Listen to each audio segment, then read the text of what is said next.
Have you noticed how so many ads these days are terrible? Even the big budget commercials from your multinationals are often devoid of any humour or art, but there is a lot of political messaging that nobody asks for in commercials these days. Well, as it's my last Friday night show before Christmas, I thought I'd bring in an expert to review some Christmas adverts. Joining me is the co-founder of DPR&Co Advertising, Richard Ralphsmith. Richard, thank you so much for your time. Let's start with Apple.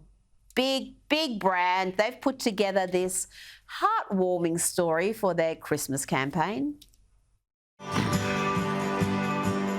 Forgetting to give back, not too many people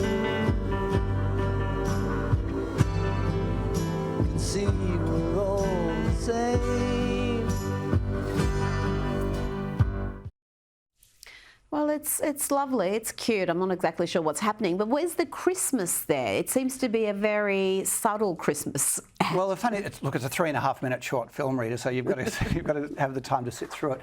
But if you do go through it, it's actually a really nice, warm film. It shows these two people whose hearts soften during the Christmas period. They start off a little bit mean, and then you see how this sort of Christmas spirit works upon them. And they end up with a really kind, loving, Christmas spirity type of message at the end. The only problem is that it then finishes with the line, "You make the holidays," as if Christmas had nothing to do with it at all. So they don't even have the courage to say Christmas. I just find that troubling, and I find that prevalent in Australia particularly, because I think Christmas still in America is a big deal, and people aren't scared to say the word. Here there seems to be are we excluding anybody? Now let's look at a local ad. I think we've got here Telstra. Here's a taste of what they've put together.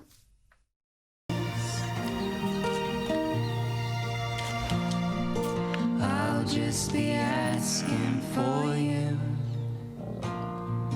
I'll just be asking for you.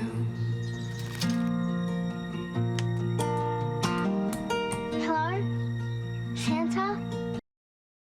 Oh, they've got a telephone. We don't even have those anymore. Do they even exist? Well, is that some sort of a fantasy item that we've seen there? I do actually like that ad. I like the reindeer. That one I think has a good message. It is really sweet, and they do indeed in that one mention Christmas as opposed to the big American tech brand that's wearing the woke goggles and the too woke to mention it. But so it features Dasher, the reindeer who dashed, and the reindeer's lost, and this little girl comes and finds him and tries to help him find Santa, and so she dials up Santa from the Telstra payphone. But speaking of Telstra, this is the fun fact, and I only realised this when I was researching it.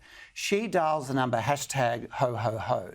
And if you dial #HO-HO-HO from any Telstra payphone, you actually apparently get to speak to Santa himself. Okay, now everyone's going to go looking for payphones which don't exist. But if you find a pay, it's like #HO-HO-HO, and then you will get a Santa. So I'm told.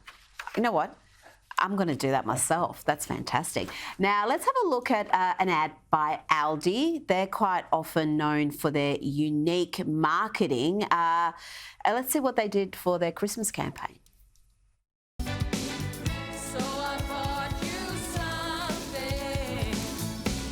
This could be love, because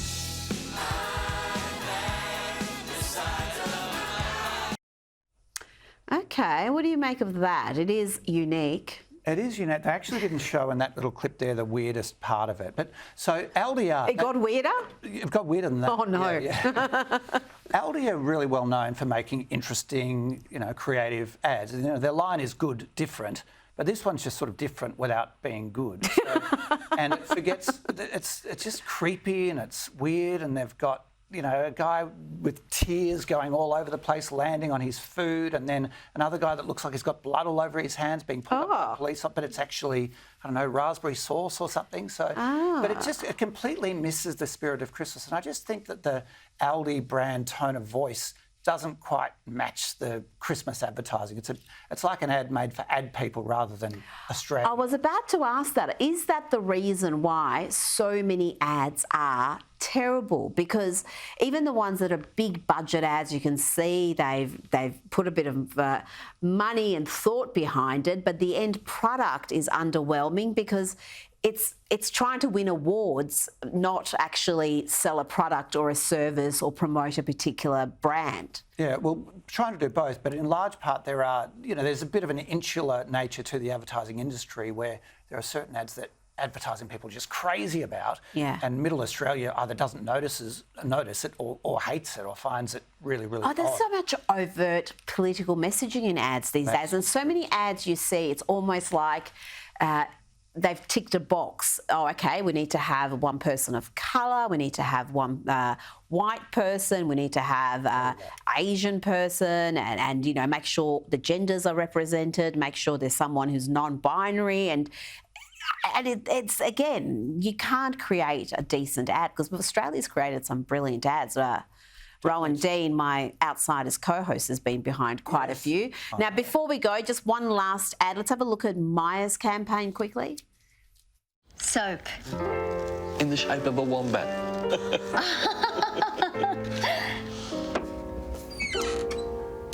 Yep, I'm a re-gift. How's that? Been handed halfway around the country. Didn't I give you this last year?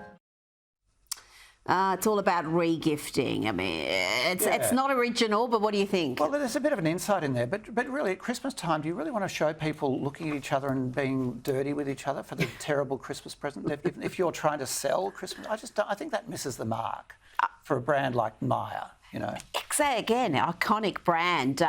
Richard, thank you so much for your time. Rita. Really do appreciate it.